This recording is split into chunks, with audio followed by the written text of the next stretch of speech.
Before we start the video, quick announcement. You can join for just $10 and gain access to my server, which includes notes, weekly lessons, and more.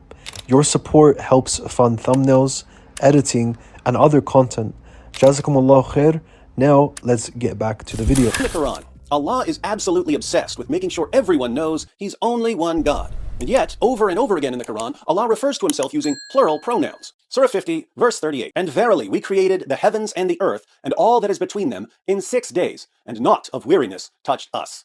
We created the heavens and the earth, not of weariness touched us. Surah 2, verse 23.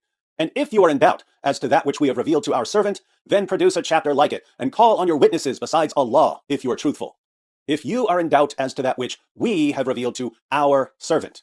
Here Allah refers to Himself in the plural as He claims that no one can write anything as wonderful as a chapter of the Quran. Yeah, so David Wood just brought a bunch of verses where Allah subhanahu wa ta'ala uses the term we or us, and obviously our response is going to be that this is a plural of majesty. However, he then brings up the verse in 1094 and lies to say that the Prophet, upon whom be peace, doubted after the initial occurrence at the cave of Hira. But Muhammad was having doubts about whether his revelations were really coming from God.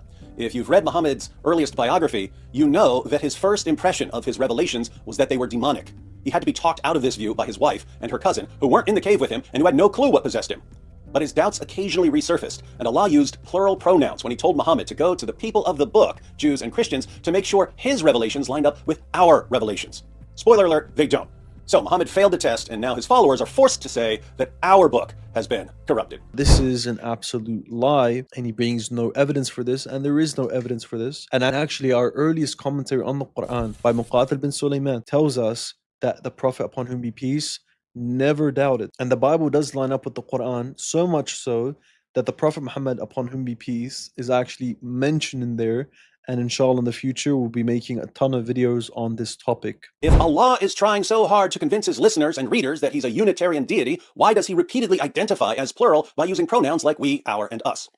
Let me give you a few examples from the comment section of my last video where I quoted the Quran. Inquiring minds want to know, we created you. Who is the we? Why does the Quran, when speaking of Allah's actions, always refer to Him as we? Do Muslims pick up on the we in the verse about how we put the human body together? Timestamp 430. Who is the we in the Quran verse being quoted? Who is the we? Poetic but not truth. Who is we? So much confusion caused by Allah's preferred pronouns. Why does He use them? Yeah, so the average IQ in that comment section is probably enough for me to count on one hand. Hence, I don't understand the appeal to such a source. The Quran is supposedly Allah's eternal speech. So from all eternity, Allah has been referring to Himself as plural, even though He's not, in order to declare and demonstrate His majesty and greatness. David here has just exposed his ignorance on Islam on another level. He's been debating Islam for decades now and doesn't understand that the Quran isn't the eternal speech of Allah. It is uncreated, not eternal.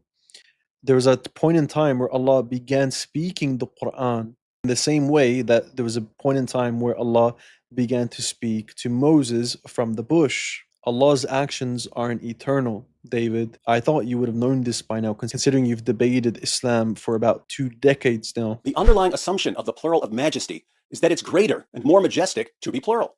It's greater and more majestic to be a we than to be an I. If Allah uses plural pronouns to declare and demonstrate His majesty, then being plural is somehow more majestic than being singular. Yeah, so this is just a bunch of nonsense and waffling. The fact that Allah subhanahu wa ta'ala uses plural here doesn't then entail that being multiple is more majestic. There's a distinction between plural and plural of majesty.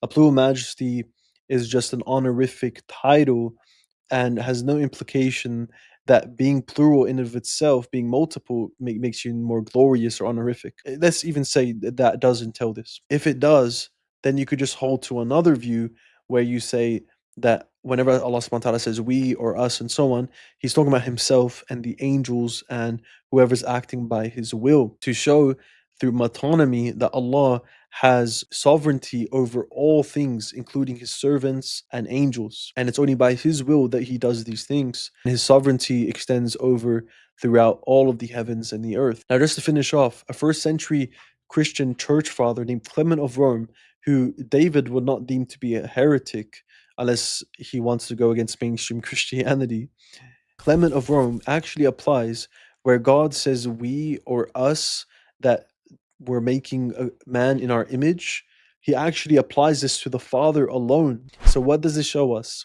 It shows us that even early Christians denied that the plural of majesty entails having to be plural persons. And actually shows that Clement of Rome most likely wasn't even a Trinitarian and most likely did not believe in Jesus' pre existence as the Son who is co equal, co eternal with the Father.